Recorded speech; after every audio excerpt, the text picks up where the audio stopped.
800 CHAB Radio is proud to present Ask the Expert with Greg Marcyniuk and Rob Carney. Greg, identity theft started to become a big problem a number of years ago, and now it's as big a problem as ever, isn't it? Yes, Rob, people are becoming a lot more technologically savvy, so there's more hackers out there, there's more gangs that are involved in or I shouldn't say gangs, organized crime that are involved in actually stealing people's identity. So I think very important that we just go through and brush a few of the tips. First of all, invest in a confetti type shredder and shred any personal documents when you're recycling them. Also, avoid revealing personal information. Today's dates, people are getting calls all the time and they're asking for surveys. Be very reluctant to give any personal information out. Make sure that they are a trusted company. As well, cut up your expired and unused credit cards.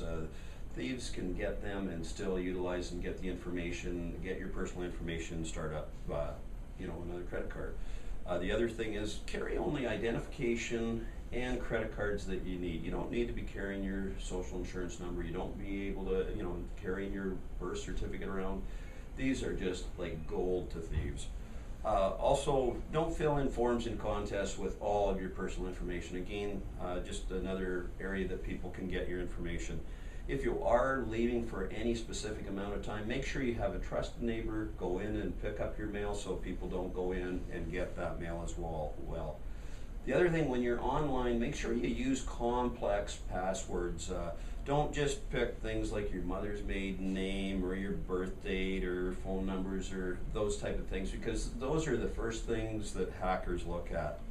The other thing is, don't use automatic login features that save either your username or your password. Again, when a hacker gets in there, that's another gold mine for them that we have found that just by utilizing those, it's just that much easier.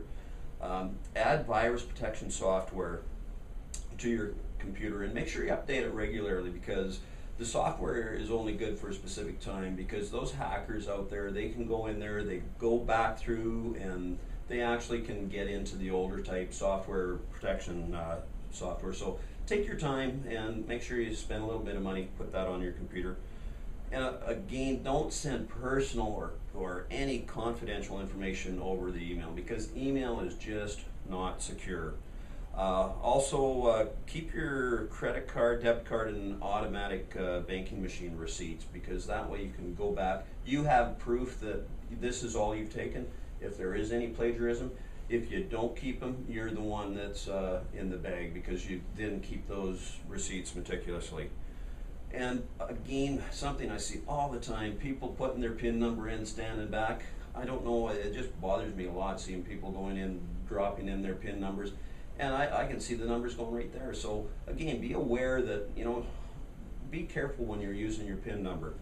And then again, know when your credit cards and any other your financial statements are coming due, because if they go in and you are not receiving them, that's a real sign that somebody's picking that up. They've changed the address, and again, you could be on the line for a lot of money.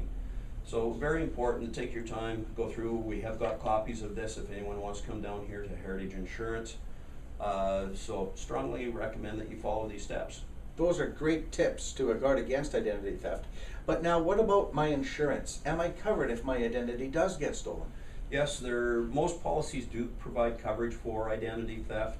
Again, it's important that these people don't know your PIN numbers, because if anyone that you give a PIN number to, there is no coverage. But there is coverage for normal identity theft. Again, we do recommend that you take a look. Some companies do not cover it, but again, that's important that you sit down, review with your insurance broker, or come on down and talk to one of the fine ladies here at Heritage Insurance. We're on the corner of Fairford and First Avenue, the one with the truck on the roof. And we can also get more information online. NoHassleInsurance.ca. Thank you very much.